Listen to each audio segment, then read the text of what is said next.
day, dear friends. There are situations when patients with heart and vascular diseases are prescribed drugs that are simply contraindicated for them due to the presence of a certain type of comorbidities.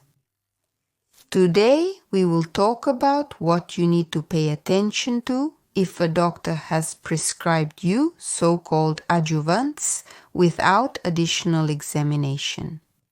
I mean Enalapril, Berlipril, Lisinopril, Ramipril, and similar types of drugs.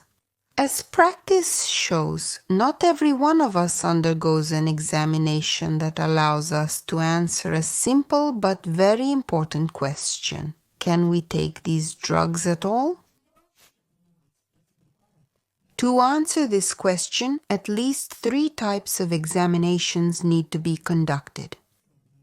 The first is to determine the level of potassium in the blood. The second is to assess the condition of the renal vessels using ultrasound. And finally, to conduct an ultrasound examination of the heart. What problems can be encountered during these types of examinations? So if the level of potassium in the blood is high, it is not possible to take supplements and similar types of preparations. Why? Yes, because they can provoke a disturbance in intracardiac conduction, which in some cases is dangerous for life. Let's go further.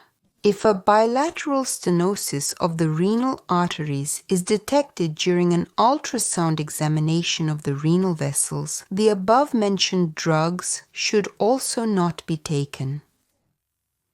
This impairs kidney function and over time can lead to irreversible consequences, the development of renal insufficiency. This, of course, poses a threat to life. During an ultrasound of the heart, aortic stenosis may be detected. This is a heart defect in which the aortic valve narrows and the flow of blood from the left ventricle is impeded. So, the appointment of drugs in this situation is also not shown due to the high risk of a drop in arterial pressure with the resulting consequences. In addition to life-threatening situations, long-term use of Enalapril and similar drugs can result in a non-fatal but extremely unpleasant problem. I'm referring to a dry, hacking cough. For some reason, some doctors mistakenly diagnose this as acute respiratory viral infection and prescribe the corresponding treatment.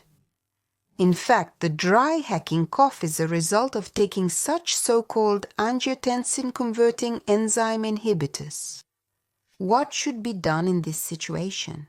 First of all, it is worth refraining from taking drugs of this group for several days to make sure that they are indeed the cause of the dry cough. Subsequently, you can try to resume their intake at half the dose. If this does not help, you should stop taking the above-mentioned drugs and switch to others, for example, LAZAP. In most cases, this helps to get rid of the tormenting dry cough.